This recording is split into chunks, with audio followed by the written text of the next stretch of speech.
नमस्कार दोस्तों, स्वागत है आप सभी का। ठीक है, उस दिन हम लोग नेक्स्ट प्रीवियस क्लास में हम लोग पढ़े थे सेकेंडरी बैटरी के बारे में। ठीक है, तो उस दिन हम लोग सेकेंडरी बैटरी के बारे में पढ़ रहे थे। वहाँ पे हमने लेड एसिड बैटरी की धारा रेटिंग देखा था। ठीक है, कि धारा रेटिंग कैसे निकालते हैं, एम्पियर आवर में उसका क्या होता है, रेटिंग होता है। ठीक है, यानी कि वो बैटरी कितना एम्पियर की सप्लाई दे सकती है। उसी आधार पे क्या होता है, हर बैटरी का अलग अलग क्या एम्पियर का स्पेसिफिकेशन होता है कि वो इतना एम्पियर की सप्लाई क्या होता है, कितने घंटे तक दे सकती है। तो हम लोग अपनी क्षमता के अनुसार अलग अलग एम्पियर आवर की बैटरी का इस्तेमाल करते हैं। आगे हम लोग देखते हैं लेड एसिड बैटरी पर तापमान का प्रभाव। ठीक है, तो बोल रहा है कि लेड एसिड बैटरियों के एएच पर क्षमता पर तापमान का प्रभाव। ठीक है, यानी तापमान का क्या प्रभाव पड़ता है। बोला कि प्राथमिक सेलों की तरह तापमान के साथ लेड एसिड सेलों की क्षमता भी काफी कम हो जाती है। प्रत्येक 1 डिग्री फ़ारेनहाइट तापमान में कमी पर ये सेल अपनी रेटेड एम्पियर आवर की क्षमता लगभग 0.75% खो देते हैं। ठीक है, 0 डिग्री फ़ारेनहाइट यानी -18 डिग्री सेल्सियस पर इसकी क्षमता 60 डिग्री सेल्सियस के मान का केवल 60% है। इसलिए ठंड के मौसम में ऑटोमोबाइल बैटरी को हमेशा पूर्ण चार्ज रखना बहुत महत्वपूर्ण होता है। इसके अलावा बहुत ठंडे तापमान पर इलेक्ट्रोलाइट अधिक आसानी से जम जाता है, क्योंकि डिस्चार्ज की स्थिति में यह पानी से पतला हो जाता है। ठीक है, बोला कि इसमें जो भी हमारे सेल हैं, ठीक है, वो तापमान जब कम होता है तो क्या होता है, उसकी जो एम्पियर आवर की क्षमता होती है वो धीरे धीरे कम हो जाती है।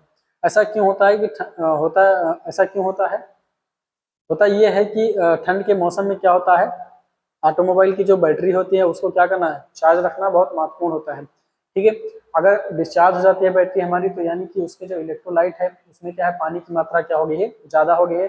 अगर ठंड ज़्यादा है तो पानी क्या होता है, जम जाता है। ठीक, तो इसलिए यह कहा जाता है कि ठंड के मौसम में हमको क्या करना है, जो भी हमारी बैटरी है उसको पूर्ण रूप से चार्ज करके रखना है। आगे है इलेक्ट्रोलाइट का विशिष्ट गुरुत्व। ठीक है, इलेक्ट्रोलाइट का विशिष्ट गुरुत्व क्या होता है, बोला किसी पदार्थ का विशिष्ट गुरुत्व पदार्थ के भार और जल के भार के मध्य अनुपात है। पानी के विशिष्ट गुरुत्व को संदर्भ के रूप में लिया जाता है। उदाहरण के लिए शांत सल्फ्यूरिक अम्ल का विशिष्ट गुरुत्व 1.835 है, तो इसका अर्थ है कि एसिड की मात्रा समान मात्रा जल से 1.835 गुना क्या है, भारी है। ठीक है, तो हर मटेरियल का क्या होता है, हर लिक्विड का क्या होता है, अपना एक विशिष्ट गुरुत्व होता है। ठीक, तो हमारा जो यहाँ पे इलेक्ट्रोलाइट हम लोग इस्तेमाल करते हैं जिसका नाम होता है सांद्र सल्फ्यूरिक अम्ल, तो उसका भी जो विशिष्ट गुरुत्व होता है वो कितना होता है, 1.835 होता है। जो बोला कि जो जल से क्या होता है, 1.83 गुना भारी होता है। यानी कि अगर समान मात्रा में जल को लिया जाए और समान मात्रा में इसको लिया जाए, ठीक है, तो क्या होगा, जो हमारा सल्फ्यूरिक एसिड होगा वो ज़्यादा भारी होगा। ठीक है, तो इसलिए कहा जा सकता है कि जो भी हमारा किसी भी मटेरियल का विशिष्ट गुरुत्व होता है, ठीक है, उसको हम लोग उसके रेफरेंस में हम लोग क्या लेते हैं, जल का जो भार होता है उसको रेफरेंस के रूप में लेकर हम किसी भी पदार्थ का विशिष्ट गुरुत्व निकालते हैं। ठीक है, तो यहाँ पे क्या होता है कि जो भी हमारा पदार्थ है, मान लीजिए H2SO4 है, इसका जो भी यहाँ पे भार है वो कितना है, 1835 जो भी है, ग्राम है, किलोग्राम है, कुछ भी हो सकता है, एक मात्रा के लिए। ठीक है, अगर उतनी ही मात्रा अगर हम जल की लेते हैं तो उसका जो भार होता है वो कितना ठहरता है, यानी 1000 ग्राम या मिली ml जो भी मान लो। ठीक, तो अगर जब इससे हम लोग डिवाइड करते हैं तो कितना निकल के आता है, 1.385। ठीक, तो यानी कहा जा सकता है कि जो भी हमारा लिक्विड है उसका विशिष्ट गुरुत्व कितना होता है, 1.835 होता है। आगे है पूर्ण रूप से चार्ज लेड एसिड सेल में इलेक्ट्रोलाइट का विशिष्ट गुरुत्व जो सल्फ्यूरिक एसिड और पानी का मिश्रण है, कमरे के तापमान, ठीक है, 70 से 80 डिग्री, ये होगा, हमें लगता है फ़ारेनहाइट होगा। ठीक है, बाकी जो कमरे का तापमान होता है 20 से 25 डिग्री सेंटीग्रेड होता है। ठीक है, पर कितना होना चाहिए, 1.28 होना चाहिए। ठीक, बोल रहा है कि पूर्ण रूप से जो भी चार्ज हमारा लेड एसिड सेल है उसमें जो भी इलेक्ट्रोलाइट है उसका जो विशिष्ट गुरुत्व होता है उसमें क्या होता है, सल्फ्यूरिक एसिड और पानी का मिश्रण होता है, और कमरे के तापमान पर यानी जो रूम टेम्परेचर होता है 15 से 20 डिग्री, ठीक है, तो उसमें उस तापमान पर हमारा जो भी इलेक्ट्रोलाइट है उसका जो विशिष्ट गुरुत्व है वो 1.28 होना चाहिए। आगे बोल रहा है कि जैसे जैसे सेल डिस्चार्ज होता है अधिक से अधिक पानी इलेक्ट्रोलाइट में छोड़ा जाता है, जिससे विशिष्ट गुरुत्व क्या होता है, कम हो जाता है। ठीक है, जैसे ही जैसे हमारा सेल डिस्चार्ज होता रहता है, ठीक है, वैसे वैसे उसमें होता क्या है कि जो अधिक से अधिक पानी है वो क्या होता है, केमिकल रिएक्शन के कारण पानी अधिक हो जाता है उसमें, जो इलेक्ट्रोलाइट में हो जाता है, जिससे क्या होता है इलेक्ट्रोलाइट का विशिष्ट गुरुत्व कम हो जाता है। जब इलेक्ट्रोलाइट का विशिष्ट गुरुत्व का मान 1.150 तक आ जाता है तो सेल पूर्ण रूप से डिस्चार्ज हो जाता है। ठीक है, मान लीजिए कि हमारा जो इलेक्ट्रोलाइट है उसका विशिष्ट गुरुत्व कितना हो गया, 1.15 के करीब अगर आ जाता है तो माना जाता है कि सेल हमारा पूर्ण रूप से डिस्चार्ज हो गया है। ठीक, इस प्रकार एक लेड एसिड सेल के डिस्चार्ज की स्थिति को उसके इलेक्ट्रोलाइट के विशिष्ट गुरुत्व को मापकर पता लगाया जा सकता है। ठीक है, यानी अगर लेड एसिड प्रकार का कोई सेल है हमारा, ठीक है, तो उसकी डिस्चार्ज स्थिति को हम लोग इलेक्ट्रोलाइट के विशिष्ट गुरुत्व को माप कर भी हम लोग उसके चार्ज की स्थिति को पता लगा सकते हैं। आगे बोल रहा है कि इलेक्ट्रोलाइट के विशिष्ट गुरुत्व का मान बैटरी हाइड्रोमीटर नामक उपकरण का उपयोग करके मापा जाता है। ठीक है, जो भी हमारा इलेक्ट्रोलाइट है उसका विशिष्ट गुरुत्व हम लोग मापने के लिए एक बैटरी हाइड्रोमीटर नामक एक उपकरण होता है जिसका उपयोग करके हम लोग इलेक्ट्रोलाइट मापते हैं। आगे है हमारा हाइड्रोमीटर। ठीक है, तो हाइड्रोमीटर होता क्या है हम लोग देखते हैं। इस मीटर का उपयोग तरल के विशिष्ट गुरुत्व का परीक्षण करने के लिए किया जाता है, जिसमें बल्ब के साथ कांच से निर्मित ट्यूब होती है। कांच की नली में शीशे के छोटे छोटे टुकड़े भरे जाते हैं, ठीक है, और उस स्केल पर लगाया जाता है जिस पर विशिष्ट गुरुत्व लिखा होता है, और साथ ही सेल के चार्ज से डिस्चार्ज अवस्था का संकेत भी लिखा होता है। इस हाइड्रोमीटर को कांच से बनी एक और ट्यूब में रखा जाता है। ठीक है, बोला कि इस मीटर का उपयोग तरल के विशिष्ट गुरुत्व को मापने के लिए हम लोग करते हैं। ठीक है, अब लिक्विड कुछ भी हो सकता है, उसका हम लोग क्या निकालते हैं, विशिष्ट गुरुत्व निकालते हैं। बोला कि इसमें बल्ब के साथ कांच से निर्मित ट्यूब होती है। ठीक है, बल्ब के साथ क्या होती है, कांच से निर्मित ट्यूब होती है। कांच की नली में क्या होता है, शीशे के टुकड़े भरे जाते हैं, ठीक है, छोटे छोटे टुकड़े भरे जाते हैं और उस स्केल पर लगाया जाता है जिस पर विशिष्ट गुरुत्व क्या होता है, लिखा होता है। बोला कि साथ ही सेल की चार्ज और डिस्चार्ज अवस्था का संकेत भी लिखा होता है कि सेल चार्ज है कि या डिस्चार्ज है, उसका संकेत भी उसमें क्या होता है, लिखा होता है। इस हाइड्रोमीटर को कांच से बनी एक और ट्यूब में रखा जाता है। जो भी हमारा हाइड्रोमीटर है उसको एक और कांच से बनी ट्यूब में रखा जाता है। इस ट्यूब के एक तरफ रबर की गेंद लगाई जाती है और दूसरी तरफ नोजल लगाया जाता है। ठीक है, ये जो ट्यूब होती है हमारी, इसके एक तरफ क्या होता है, रबर होता है, दूसरा नोजल होता है। जब इस मीटर की गेंद को सेल के इलेक्ट्रोलाइट में रखते हुए दबाकर छोड़ा जाता है तो इलेक्ट्रोलाइट बाय ग्लास ट्यूब में आ जाता है, जिससे हाइड्रोमीटर बल्ब तैरता है और तनु H2SO4 के साथ रीडिंग देता है। ठीक है, तो बोल रहा है कि जो भी हाइड्रोमीटर है हमारा, उसमें क्या होता है, एक रबर बॉल लगा होता है। ठीक है, उस बॉल को दबाकर जब हम उसको क्या करते हैं, इलेक्ट्रोलाइट में रखते हैं, ठीक है, और उसको क्या करते हैं हम लोग, छोड़ते हैं, तो क्या होता है, हमारा जो हमारा इलेक्ट्रोलाइट होता है वो इसमें हाइड्रोमीटर के अंदर में आ जाता है, और जो हमारा हाइड्रोमीटर बल्ब होता है वो क्या होता है, तैरता है, और जो भी हमारा लिक्विड है, ठीक है, तनु H2SO4 है, उसके साथ क्या करता है, रीडिंग देता है।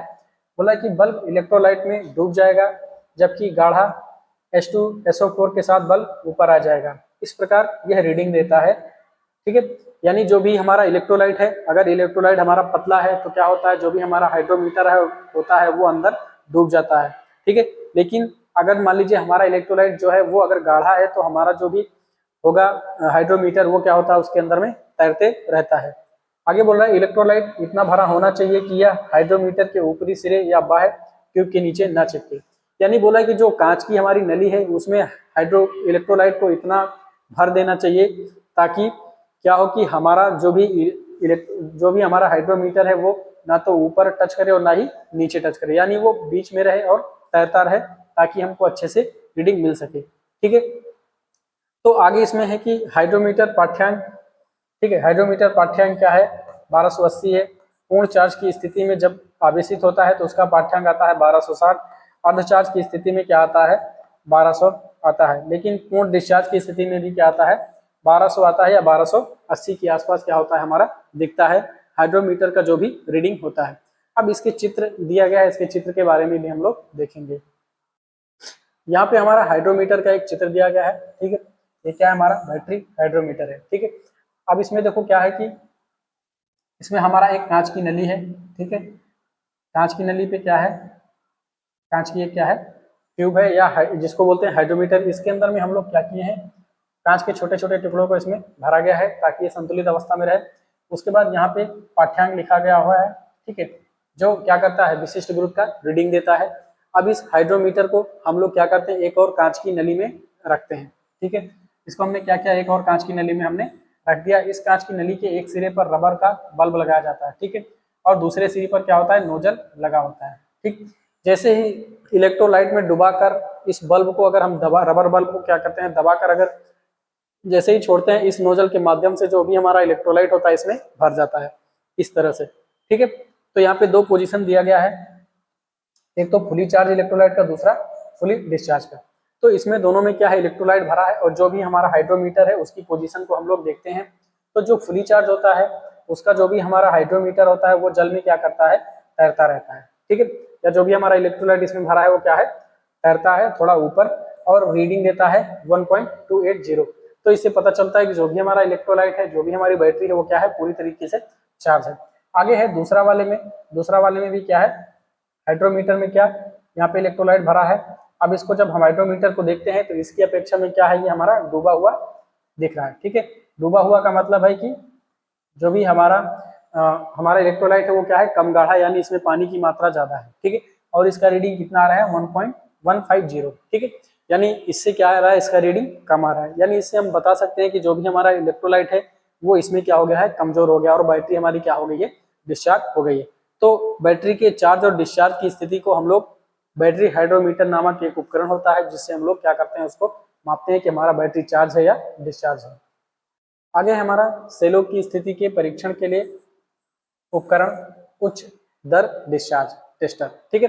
तो हमारा सेल की स्थिति के परीक्षण के लिए एक हमारा डिवाइस है जिसको बोलते हैं उच्च दर डिस्चार्ज टेस्टर बोलते हैं। इसमें क्या होता है देखते हैं। लेड एसिड बैटरी सेल के आंतरिक स्थिति इस परीक्षण द्वारा निर्धारित की जाती है। एक निम्न श्रेणी के वोल्टमीटर 0 से 3 वोल्ट का वोल्टमीटर को निम्न प्रतिरोध द्वारा संट किया जाता है, जैसा कि चित्र में दिखाया गया है, ठीक है। चित्र में क्या दिखाया गया कि एक बैटरी है हमारा, ठीक है। बैटरी में क्या है, दो टर्मिनल, एक पॉजिटिव है, एक पॉजिटिव है, दूसरा नेगेटिव है, ठीक है। तो बोल रहा है कि दो टर्मिनल पोर्ट्स को परीक्षण के लिए एक सेल के टर्मिनल पर दबाया जाता है, ठीक है। तो इसमें चित्र में हम लोग क्या देते हैं, ये क्या है, हमारा हाई रेट डिस्चार्ज टेस्टर है, ठीक है। इसमें क्या दिखाया है, बोला कि दो टर्मिनल पोर्ट्स को परीक्षण के लिए एक सेल के टर्मिनलों पर दबाया जाता है, ठीक है। हाँ, जो भी दो हमारे टर्मिनल पोर्ट हैं परीक्षण के लिए क्या करा जाता है, सेल के टर्मिनल पर क्या करा जाता है, लगाया जाता है। फुल चार्ज सेल के लिए मीटर स्केल पर फुल चार्ज की रेंज में पॉइंट करता है, ठीक है। तो इसमें हम लोग क्या लगाते हैं, एक शंट रजिस्टर लगाते हैं, ठीक है, इसके साथ में, और हमारा क्या होता है, एक वोल्ट मीटर लगा होता है, ठीक है, और एक हमारा क्या होता है, हैंडल होता है, ठीक। बोल रहा है कि हाँ, जब हमारा मीटर जो है क्या होता है, जब हमारी सेल क्या होती है, पूरी तरीके से चार्ज होती है, तो हमारा मीटर क्या होता है, फुल स्केल पर रीडिंग दिखाता है। बोला है कि एक सल्फेट पुरानी सेल डिस्चार्ज रीडिंग दिखाएगी, ठीक है। जो सल्फेट पुरानी सेल होती है वो क्या होती है, डिस्चार्ज रीडिंग दिखाती है। आगे है मीटर में 3 रंग, लाल, पीला और हरा होता है। लाल पूरी तरह से डिस्चार्ज के लिए होता है, पीला आधा चार्ज होने के लिए होता है और हरा पूरी तरीके से चार्ज होने के लिए होता है, जो हमारा एक हाई रेट डिस्चार्ज टेस्टर होता है उसमें लगा होता है, ठीक है। तो ये हमारा क्या है, हाई रेट डिस्चार्ज टेस्टर है। आगे है लेड एसिड बैटरी को टॉप अप करना, ठीक है। देखते हैं लेड टॉप अप करना क्या होता है। लेड एसिड बैटरी में की सामान्य प्रचालन दशा में इलेक्ट्रोलाइट विलयन का स्तर ऐसा होना चाहिए कि सेलों की सभी प्लेटें पूरी तरह से डूब जाएं, ठीक है। यदि इलेक्ट्रोलाइट का स्तर कम पाया जाता है तो आश्रित जल को वेंट प्लग के माध्यम से सेल के संकेतित स्तर तक छोड़ा जाना चाहिए, ठीक है। बोला कि लेड एसिड बैटरी सामान्य प्रचालन दशा में इलेक्ट्रोलाइट विलयन का स्तर ऐसा होना चाहिए कि सभी प्लेटें पूरी तरह से डूब जाएं, ठीक है। यानी जो भी हमारी लेड एसिड बैटरी है, ठीक है, अगर उसका सामान्य ऑपरेशन हम लोग कर रहे हैं तो उसमें इलेक्ट्रोलाइट जो विलयन होता है उसमें इतना इलेक्ट्रोलाइट विलयन होना चाहिए कि जो भी हमारी जो प्लेट लगी है सेल की, वो सेल की प्लेट जो क्या है उस इलेक्ट्रोलाइट में पूरी तरह से डूबी रहे, ठीक है। यदि इलेक्ट्रोलाइट का स्तर कम पाया जाता है तो आसुत जल को वेंट प्लग के माध्यम से सेल के संकेतित स्तर तक छोड़ा जाना चाहिए, ठीक है। मान लीजिए यदि इलेक्ट्रोलाइट का स्तर क्या होता है, कम पाया जाता है, ठीक। मान लीजिए चलते चलते क्या होता है, इलेक्ट्रोलाइट का स्तर कम हो जाता है, तो उस स्तर को बढ़ाने के लिए हम लोग क्या करते हैं, वेंट प्लग की मदद से क्या करते हैं, उसमें आसुत जल छोड़ा जाता है। बोला कि लेड एसिड बैटरी के सेल में इलेक्ट्रोलाइट के स्तर को बनाए रखने की प्रक्रिया को टॉपिंग अप कहा जाता है। ठीक है, टॉपिंग अप होता क्या है कि लेड एसिड बैटरी में इलेक्ट्रोलाइट के स्तर को बनाए रखना ही क्या कहलाता है, हमारा टॉपिंग अप कहलाता है। आगे है टॉपिंग अप के लिए हम लोग क्या करते हैं, आसुत जल का इस्तेमाल करते हैं। ठीक है, आसुत जल का मतलब क्या होता है, मान लीजिए कोई नॉर्मल वाटर है, ठीक है, उसको क्या करना है, गर्म करना है, यानी उसके वाष्प को इकट्ठा करके फिर ठंडा करके जल प्राप्त किया जाता है, उसी जल को क्या बोला जाता है, आसुत जल। ठीक, तो उसी आसुत जल को क्या करना है, बैटरी में डालना है। नॉर्मल पानी हम लोग बैटरी में नहीं डाल सकते हैं, उससे क्या होगा, नुकसान हो जाता है बैटरी को। आगे है, जब एक लेड एसिड बैटरी चार्ज की जा रही होती है तो उत्पादित गैस को हवा में मुक्त रूप से निकलने के लिए बेंट प्लग को खुला रखा जाना चाहिए। ठीक है, बोला कि जब एक बैटरी क्या हो रही है, चार्ज हो रही है, तो उसमें से क्या निकलती है, गैस निकलती है। ठीक है, तो गैस को मुक्त रूप से निकलने के लिए बेंट प्लग को हमारा क्या होना चाहिए, खुला रखा जाना चाहिए। आगे है, निर्बाध पावर सप्लाई या बैकअप डीसी आपूर्ति के रूप में उपयोग की जाने वाली लेड एसिड बैटरियों के संबंध में, चूंकि बैटरी को चार्ज करना और डिस्चार्ज करना एक सतत प्रक्रिया है, अतः चार्जिंग के दौरान उत्पन्न गैसों को निर्मुक्त के लिए बैटरी में बेंट प्लग के कई कोटर होते हैं। ठीक है, तो क्या होता है कि जो भी हमारी बैटरी होती है उसके अंदर में क्या होता है कि चार्जिंग और डिस्चार्जिंग दोनों होता है। ठीक है, तो चार्जिंग और डिस्चार्जिंग से क्या होता है, उसके अंदर में मुक्त गैस निकलती है। गैस को निकलने के लिए क्या होना चाहिए, उसमें बेंट प्लग होना चाहिए, ताकि क्या हो सके, हमारी जो भी बैटरी में गैस बन रही है वो बाहर निकले। अगर ऐसा नहीं करेंगे तो बैटरी हमारी क्या होगी, उसके अंदर में गैस भरा रहेगा और कभी ना कभी क्या होता है, बैटरी हमारी फट जाती है। ठीक है, तो इसलिए क्या करना है, बेंट प्लग को खोल कर रखना है, या उसमें एक होल होता है, होल को प्रॉपर देख लेना है कि बेंट प्लग के अंदर में होल है कि नहीं है। ठीक, तो ये चीज होता है कि बैटरी हमारे क्या होने चाहिए, बेंट प्लग होने चाहिए। आगे है लेड एसिड बैटरियों की देखभाल और नियमित रखरखाव। ठीक है, लेड एसिड बैटरी के देखभाल और नियमित रखरखाव कैसे होते हैं उसको हम लोग देखते हैं। बोला यदि बैटरी 1.7 वोल्ट प्रति सेल न्यूनतम मान से अधिक डिस्चार्ज हो जाती है तो बैटरी का उपयोग ना करें। ठीक है, मान लीजिए अगर बैटरी के प्रति सेल कितना वोल्टेज आ रहा है, 1.7 वोल्ट अगर आ रहा है उसका रेटिंग, तो समझ जाना है कि बैटरी हमारी क्या हो गई है, डिस्चार्ज हो गई है और उसको उपयोग नहीं करना है। दूसरा बोल रहा है हमारा, डिस्चार्ज की गई बैटरी को लंबे समय तक उस स्थिति में ना छोड़ें, उपयोग ना होने पर भी बैटरी को हमेशा फुल चार्ज रखें। बोला कि बैटरी को डिस्चार्ज अवस्था में लंबे समय तक नहीं छोड़ना है। ठीक है, मान लीजिए आप उपयोग नहीं कर रहे हैं तो भी क्या करना है, बैटरी को चार्ज करते रहना है।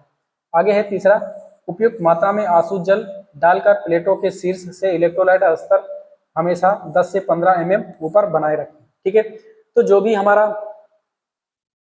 हमारा इलेक्ट्रोलाइट है, ठीक है, उसके स्तर को बनाए रखने के लिए क्या करना है, उसमें आसुत जल का प्रयोग करना है, न कि टैप वाटर, यानी नल का वाटर नहीं यूज करना है, आसुत जल का उपयोग करना है। और इलेक्ट्रोलाइट का स्तर क्या करना है, हमेशा 10 से 15 mm ऊपर बना के रखना है।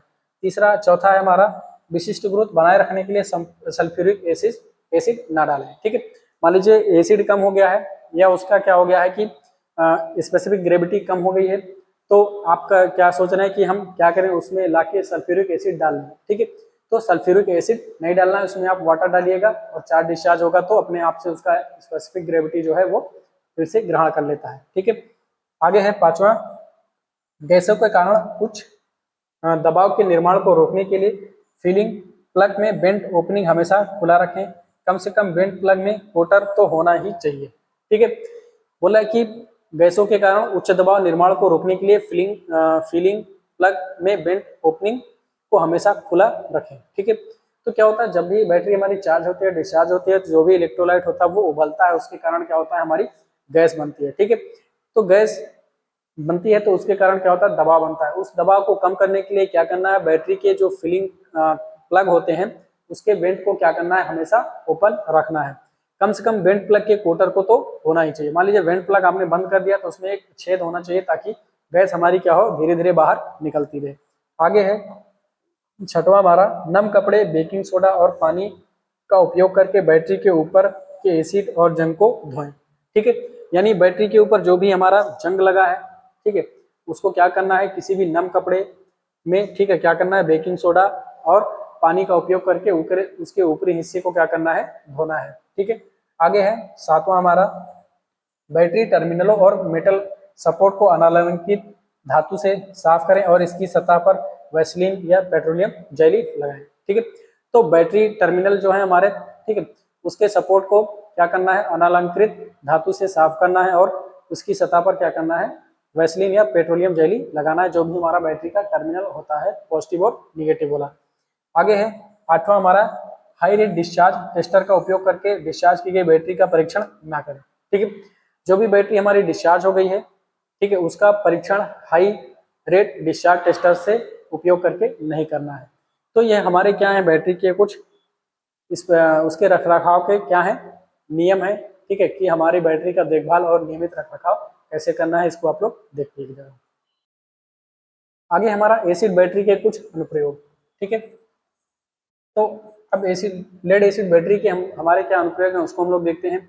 लेड एसिड स्टोरेज बैटरी वाणिज्यिक बाजार में मिलने वाली सबसे सामान्य प्रकार की बैटरी है।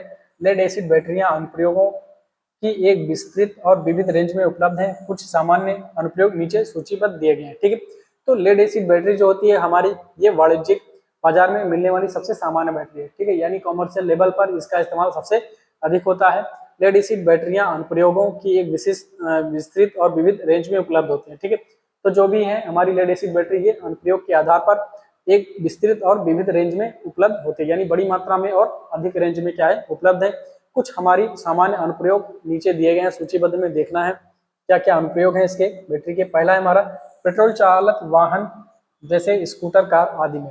तो जो भी हमारे पेट्रोल से चलने वाले वाहन होते हैं उसमें क्या होता है, लेड एसिड बैटरी का इस्तेमाल किया जाता है, चाहे स्कूटर हो चाहे कार हो। दूसरा क्या है, छोटे घरेलू औद्योगिक निजी उत्पादन संयंत्रों में, खदानों में। ठीक, तो जो भी हमारे छोटे घरेलू उपयोग है, औद्योगिक है या निजी उत्पादन संयंत्र और खदान में क्या होता है, लेड एसिड बैटरी का इस्तेमाल होता है। आगे है तीसरा, बैटरी से चलने वाले इंजन। जो भी हमारे बैटरी से चलने वाले इंजन होते हैं, ठीक है, उसमें क्या होता है, हमारा लेड एसिड बैटरी का इस्तेमाल होता है। आगे है चौथा, छोटी क्षमता के प्रकाश के लिए आपातकालीन लैंप। जो भी हमारे इमरजेंसी लैंप होते हैं, जो छोटी प्रकाश क्षमता वाले होते हैं, उसमें भी क्या होता है, हमारा लेड एसिड बैटरी का इस्तेमाल होता है। पांचवा है हमारा मेंस फेल होने की स्थिति में आरक्षित आपूर्ति प्रदान करने के लिए निर्बाध यूपीएस विद्युत आपूर्ति। ठीक है, तो मान लीजिए कि इसका उपयोग कहाँ होता है, मेंस यानी फेल हो जाए, जब लाइन हमारा कट जाता है। ठीक है, तो उसके कटने के बाद हमारा जो है रिजर्व के रूप में हम लोग क्या रखते हैं, एक बैटरी रखते हैं, जिसमें हम लोग लेड एसिड बैटरी का इस्तेमाल करते हैं। ठीक है, जो यूपीएस से कनेक्ट होता है या निर्बाध विद्युत आपूर्ति से क्या होता है, कनेक्ट होता है। आगे बोल रहा है, यद्यपि वेंट इलेक्ट्रोलाइट लेड एसिड द्वितीयक सेल की सबसे प्रचलित प्रकार है, परंतु कुछ अन्य प्रकार के द्वितीयक सेल हैं जिनका विशिष्ट प्रतिरोधों के कारण कुछ क्षेत्रों में अनुप्रयोग है। अन्य प्रकार के द्वितीयक बैटरी का संक्षिप्त विवरण नीचे दिया गया है। ठीक है, यद्यपि क्या है, बेंट इलेक्ट्रोलाइट लेड एसिड द्वितीयक सबसे प्रचलित प्रकार का है। जो ठीक है, जो भी हमारा लेड एसिड प्रकार का बैटरी है वो क्या है, सबसे अधिक प्रचलित प्रकार का है। लेकिन कुछ अन्य प्रकार के भी द्वितीयक सेल होते हैं हमारा, जिनका विशिष्ट विशेषताओं के कारण कुछ क्षेत्रों में क्या होता है, उनके अनुप्रयोग है। ठीक है, तो नीचे कुछ अन्य प्रकार की द्वितीयक बैटरियों का विवरण दिया गया है, उसको हम लोग देखते हैं। ठीक, तो ये हमारी क्या है, बैटरी के कुछ अनुप्रयोग हैं। कौन सी बैटरी, लेड एसिड बैटरी, जो सामान्य प्रकार से बाजारों में सबसे ज्यादा अधिक इस्तेमाल की जाती है। तो इसको आप लोग देखिएगा।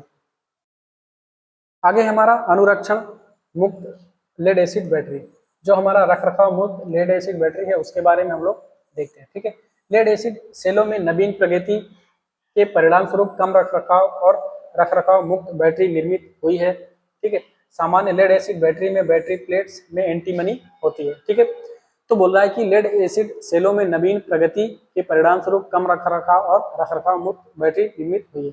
ठीक, तो क्या है कि समय के साथ चीजें बदलती हैं, विकास होता है। ठीक है, तो उसके परिणाम स्वरूप क्या हुआ कि लेड एसिड बैटरी में रखरखाव की आवश्यकता पड़ती है। तो क्या है कि अब आगे सोचा गया कि रखरखाव मुक्त बैटरी बनाई जाए। तो कुछ बैटरियां हैं जो रखरखाव मुक्त बनाई गई हैं। बोल रहा है कि सामान्य जो लेड एसिड की बैटरी होती है उसकी प्लेट में क्या होता है, एंटीमनी 4% होता है। एंटीमनी एक धातु होती है, ठीक है, जो बैटरी की प्लेट्स में होती है। ठीक, तो एंटीमनी क्या होता है, 4% यूज होता है किसमें, लेड एसिड बैटरी के सेल में। ठीक, आगे बोल रहा है कि क्योंकि प्लेट्स लेड एंटीमनी से बनी होती हैं, कारण यह पाया गया कि सेल चार्ज करते समय गैसिंग मात्रा यानी हाइड्रोजन का उत्पादन को लेड प्लेटों और में एंटीमनी की मात्रा को कम करके किया जा सकता है। ठीक है, बोला कि क्या होता है कि जो लेड एसिड बैटरी होती है इसके प्लेट्स में क्या होता है, एंटीमनी 4% में इस्तेमाल की जाती है। ठीक है, यानी इसके प्लेट को बनाने में हम लोग क्या इस्तेमाल करते हैं, एंटीमनी मटेरियल इस्तेमाल करते हैं। बोला है कि जो एंटीमनी से बनी हुई जो प्लेट होती हैं, जो लेड एंटीमनी से बनी हुई होती हैं, ठीक है। तो बोला है कि पाया यह गया है कि सेल चार्ज करते समय क्या करते हैं, गैसिंग की मात्रा यानी हाइड्रोजन के उत्पादन को लेड प्लेटों में एंटीमनी की मात्रा को कम करके किया जा सकता है। यानी जो भी हमारी लेड एसिड बैटरी है, ठीक है, अगर उसमें हमने क्या किया, एंटीमनी की मात्रा को कम कर दिया, ठीक है, तो क्या होता है कि हमारा जो उसमें गैस का उत्पादन होता है, ठीक है, वो क्या होने लगता है, कम होने लगता है, ठीक है। प्लेटों में एंटीमनी को 2% तक कम करके कम रखरखाव वाले सेल बनाए जा सकते हैं, ठीक है। यदि अगर प्लेटों में हम एंटीमनी की जो मिलाने की मात्रा पहले 4% थी, अगर उसको कम करके हमने 2% कर दिया है, तो क्या है कि कम रखरखाव वाले बैटरी बनाए जा सकते हैं, ठीक है, एंटीमनी की मात्रा को कम करके। आगे है, इन सेलों को बहुत कम जल की आवश्यकता होती है क्योंकि चार्जिंग के दौरान बहुत कम जल उबलता है, ठीक है। जो कम एंटीमनी मटेरियल वाले प्लेट से बने हुए जो हमारी बैटरी होती है, उसमें क्या होता है, बहुत कम जल की आवश्यकता होती है क्योंकि चार्जिंग के दौरान उसमें जल जो है क्या होता है, कम उबलता है। आगे है, पूरी तरह से रखरखाव मुक्त सेल एंटीमनी मुक्त प्लेटों का उपयोग करके, जिससे बैटरी पूरी तरह से सील हो जाती है क्योंकि इसमें कोई वेंट की आवश्यक नहीं है क्योंकि गैस का निर्माण बिल्कुल नहीं होता है, ठीक है। ये तो हो गया कि कम रखरखाव वाला अगर हमको बनाना है तो क्या करना है, जो बैटरी हमारी उसकी प्लेट में एंटीमनी की मात्रा को 2% तक कम कर दिया जाता है, तो जिससे क्या होता है, जल की खपत कम होती है और हमारा कम रखरखाव उसमें होता है।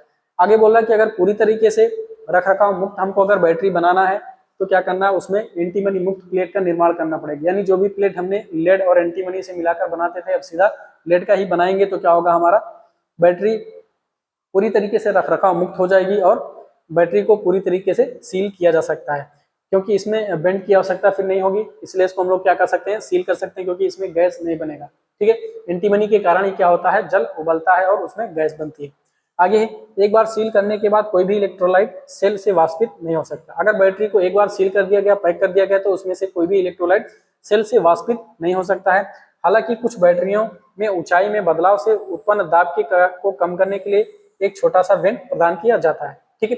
हालांकि कुछ बैटरियां ऐसी होती हैं जिनका ऊंचाई में क्या हाइट में अगर कोई भी बदलाव होता है तो उससे क्या होता है, एक प्रेशर क्रिएट होता है, ठीक है। उसको कम करने के लिए एक छोटा सा वेंट दिया जाता है, यानी छोटा सा छिद्र दिया जाता है। यानी मान लीजिए कुछ बैटरी को हमने पहाड़ पे लेके चला गया तो क्या होता है, वहां पे प्रेशर का अंतर आता है, तो क्या होता है, वो दबाव उत्पन्न करता है, ठीक है। उसको कम करने के लिए एक वेंट होल दिया जाता है।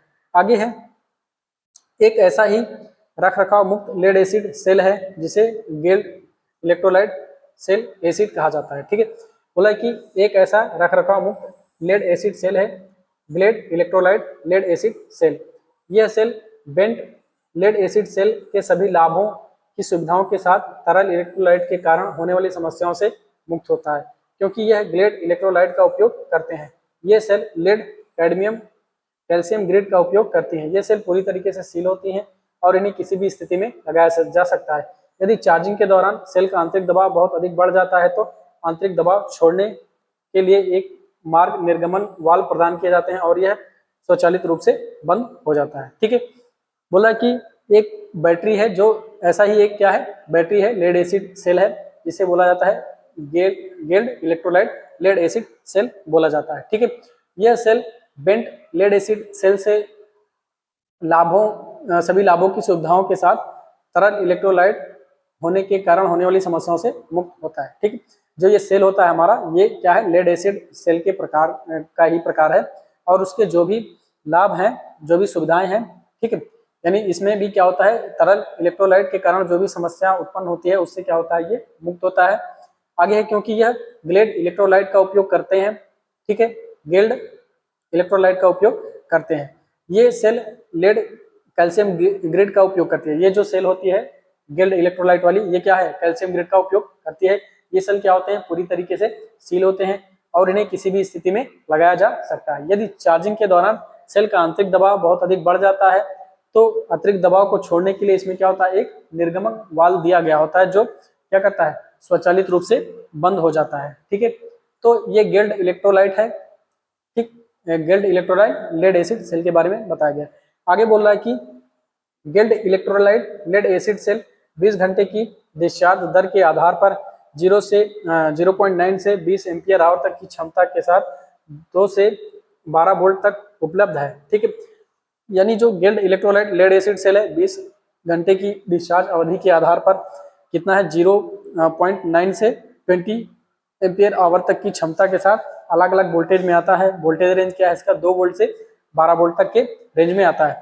इन बैटरियों के लिए अधिकतम धारा 40 से 200 एम्पियर तक होता है। इन बैटरियों के लिए जो भी इसका मैक्सिमम करंट होता है वो 40 से 200 एम्पियर तक का करंट ये देता है। आगे इन बैटरियों का उपयोग घरेलू lamp, portable television set, portable उपकरण और विभिन्न प्रकार के औद्योगिक अनुप्रयोगों में किया जाता है। ठीक है, तो इन बैटरी का हम लोग इस्तेमाल घरेलू आपातकालीन पोर्टेबल लैंप में करते हैं। ठीक है, पोर्टेबल टेलीविजन सेट में करते हैं, पोर्टेबल उपकरण जो भी है कुछ हमारा उसमें हम लोग इस्तेमाल करते हैं, और विभिन्न प्रकार के औद्योगिक अनुप्रयोगों में भी क्या किया जाता है, इसका उपयोग किया जाता है। तो आगे है हमारा निकेल कैडमियम सेल। तो आगे हम क्या अलग अलग प्रकार के हमारे सेल हैं उन सेल के बारे में पढ़ेंगे। ठीक है,